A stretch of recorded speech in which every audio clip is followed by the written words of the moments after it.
Urgensi masalah pembahasan utang ini adalah gegara pandemi, negara udah nggak punya duit buat bayar bunga utang. Pemerintah harus nambah utang buat bayar bunga utang. Udah nggak ada duit.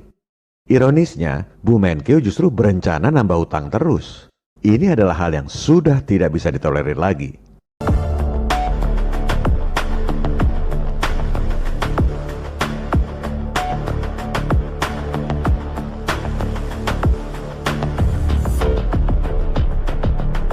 Oleh sebab itu, mentalitas hobi ngutang asing ini harus dibasmi.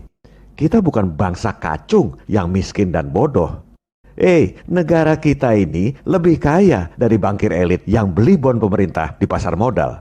Kita bisa bayar utang 6.000 triliun itu dalam sehari. Artinya, kita juga bisa biayai sendiri pembangunan tanpa harus utang siluman. Bagaimana caranya? Kita gunakan cara yang persis sama dengan cara mereka kasih utang Indonesia selama ini. Kita gunakan cara Wall Street, senjata makan tuan. Video ini adalah investigasi jurnalistik yang diterbitkan oleh portal berita FNN yang dapat dijadikan rujukan bagi rakyat serta para wakilnya. Konten dibuat berdasarkan praktek, pengalaman, dan jaringan selama puluhan tahun di dunia pendanaan internasional dan financial engineering, serta menggunakan data-data kredibel yang dapat dipertanggungjawabkan. Untuk bayar utang 6.000 triliun dalam sehari ini, diperlukan konspirasi atau kerjasama yang baik dalam satu visi antara 3 lembaga tinggi negara, Presiden, Gubernur BI, dan DPR. Kriterianya adalah harus dilakukan dengan cara dan instrumen yang bisa diterima oleh perbankan internasional, yaitu si pemberi utang. Kedua, diaudit oleh kantor akuntan publik paling top di dunia pun, hasilnya pasti wajar tanpa pengecualian. Skema ini baru bisa jalan kalau ada political will dari pemerintah dan DPR untuk memerdekakan rakyat dari lingkaran setan utang siluman. Begini caranya. Langkah pertama, pemerintah terbitkan bond sejumlah utang yang mau dibayar. Jangan cuma bayar 6.000 triliun, si pemberi utang mana mau. Supaya mau dilunasi, kasih margin dong. Cuan buat pemberi utang yang sekarang pegang bond. Misalnya, kasih margin 20% supaya mau dilunasi. Jadi, sebagai contoh, bondnya sejumlah 7.200 triliun.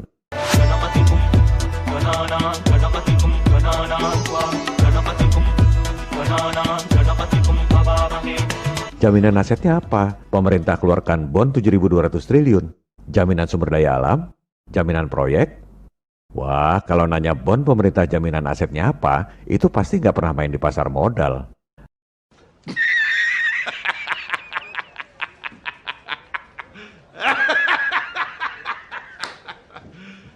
You serious? Nggak ada pemain pasar modal nanya, bond pemerintah itu jaminan asetnya apa? Sama seperti Sun sekarang ini. Negara itu kalau ngutang nggak perlu tulis jaminan asetnya apa. Tapi begitu nggak bayar utang, habis disikat oleh bankir internasional. Debt collector berbaju IMF. Persis seperti preman tebar paku. Pura-puranya nolong, padahal ngerampok habis-habisan. Negara diembargo, sumber daya alam dikeruk, rakyat disikat dengan pajak yang mencekik leher. Itulah konsekuensi utang dengan instrumen keuangan yang namanya Bond. James Bond. A martini, shaken not stirred. Vodka martini. Shaken not stirred. Do I look like I give a damn? bond atau surat utang itu kemudian dibeli oleh aktor kita yang kedua, yaitu BI. Pasti ada pemirsa yang protes, mana mau BI-nya? Makanya udah berkali-kali saya bilang, harus ada political will. Kalau presiden dan DPR-nya mau, BI bisa diatur lewat regulasi. Tunjuk gubernur yang satu visi. Kerja buat rakyat, buat presiden dan DPR. Bukan kerja buat IMF dan Bank Dunia. Sekarang ini, tanpa ngerubah undang-undang pun, BI juga beli Sun. Tinggal jumlahnya yang dinaikin. Jangan cuma main receh puluhan triliun. Beli Sun 7.200 triliun. Nanti ada pejabat yang protes lagi. BI itu asetnya cuma 3.000 triliun. Gimana caranya BI beli bond 7.200 triliun? Kita nggak punya aset jaminan buat nyetak duit. Nah, inilah propaganda nekolim yang diajarkan di sekolah. Sehingga semua profesor, doktor kalau textbook, cara berpikirnya seperti itu. Seolah-olah kita ini miskin, sehingga harus utang pada asing. Sekarang kita bongkar rahasia mereka.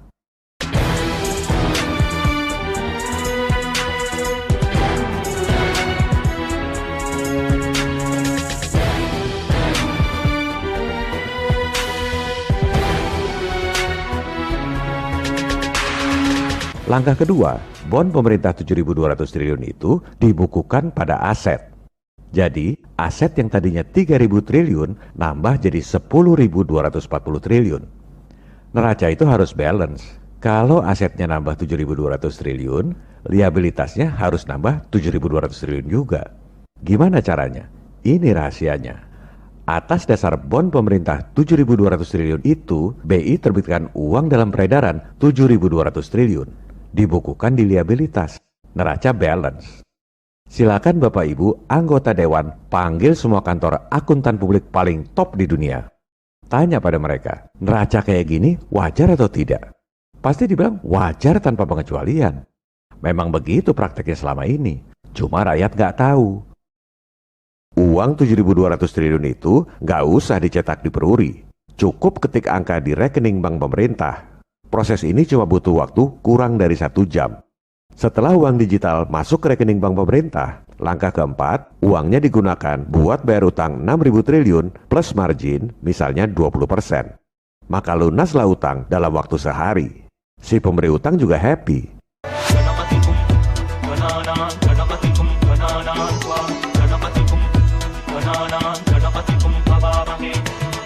Ini adalah hal yang biasa di pasar modal. Namanya buyback at premium. Bahasa awamnya, bayar utang plus cuan sekian persen. Nggak ada yang dirugikan. Pasti ada bantahan dari pemuja utang. Itu terbitkan uang baru 7.200 triliun, nanti inflasi seperti di Zimbabwe. Itu adalah bantahan bodoh. Orang duitnya ditransfer ke luar negeri, udah pasti nggak akan inflasi di sini.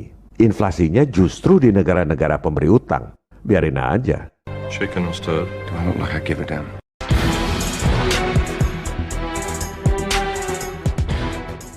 Kita lanjutkan. Setelah utang 6.000 triliun dibayar, pemerintah jadi punya utang pada BI 7.200 triliun. Dan di buku BI tercatat ada penambahan uang dalam peredaran 7.200 triliun. Padahal duitnya udah nggak ada di Indonesia. Udah ditransfer ke luar negeri buat bayar utang. Disinilah peran aktor kita yang ketiga, DPR. Presiden dan DPR tinggal hapus utang pemerintah pada BI 7.200 triliun. Sekaligus hapus buku uang dalam peredaran 7.200 triliun itu karena memang duitnya nggak pernah beredar di Indonesia. Kesimpulannya, everybody happy.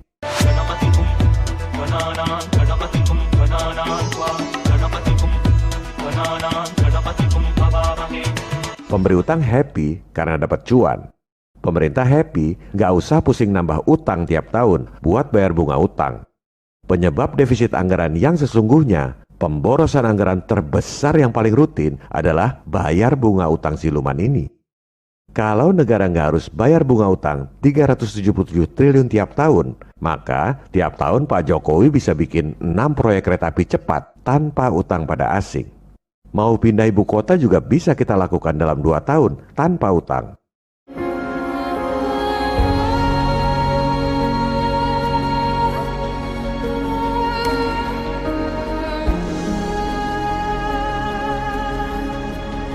Dan yang paling penting, rakyat happy karena tidak dibebani pajak tinggi buat bayar bunga utang. Merdeka dari kebohongan utang siluman, merdeka dari perbudakan global.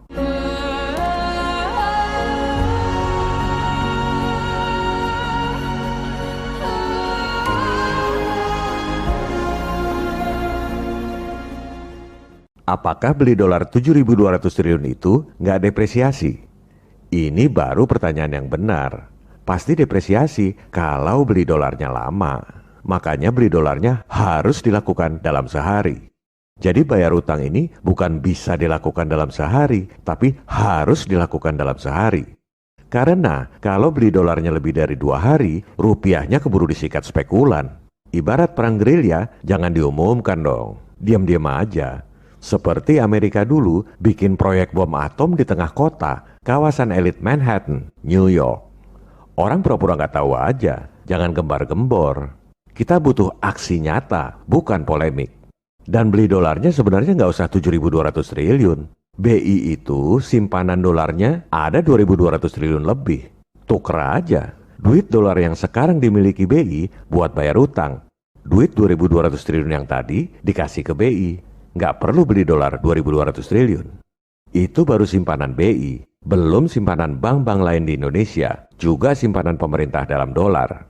Katanya Pak Jokowi punya data simpanan uang kita 11.000 triliun terbanyak di luar negeri. Pasti dalam falas. Tuker aja dengan sisa 5.000 triliun. Selesai. Nggak perlu beli dolar, nggak ada depresiasi.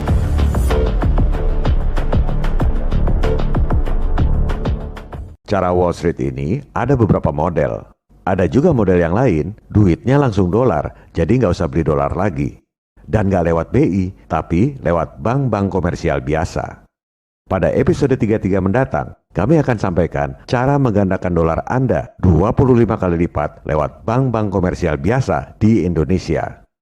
Jadi misalnya Bu Menkeu pengen ngutang 342 triliun, dengan cara ini, itu duit dalam dolar bisa kita gandakan lewat bank-bank komersial di Indonesia 25 kali lipat, jadi 8.550 triliun dalam dolar. Yang 7.200 triliun buat bayar utang 6.000 triliun plus margin. Gak usah beli dolar lagi. Yang 342 triliun juga dalam dolar buat balikin utang yang terakhir. Masih sisa 1.000 triliun lebih buat biayai pembangunan dalam dolar. Presiden gak usah pusing soal defisit APBN. Ini semua legal, sesuai undang-undang dan peraturan BI. Semua bisa dilakukan kalau ada political will. Rakyat Indonesia akan sejahtera kalau elit lokalnya punya political will. Kapan itu terjadi? Tergantung seberapa keras Anda berusaha. Ini bukan video hiburan, cuma pengetahuan buat memuaskan kepo doang, tapi tidak melakukan apa-apa. Kalau rakyat dan para wakilnya diam saja, takut pada setan, Tuhan pun tak akan menolong Anda.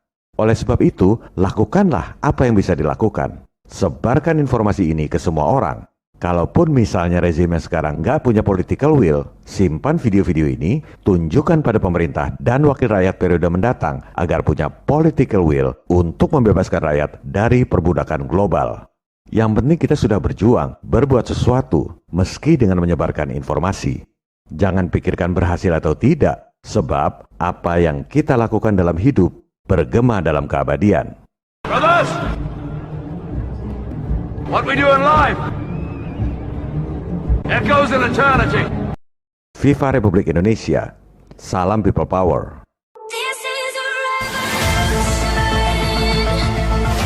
We're rising up. We're rising up. This is a revolution. Revolusimu belum selesai. Jangan berhenti.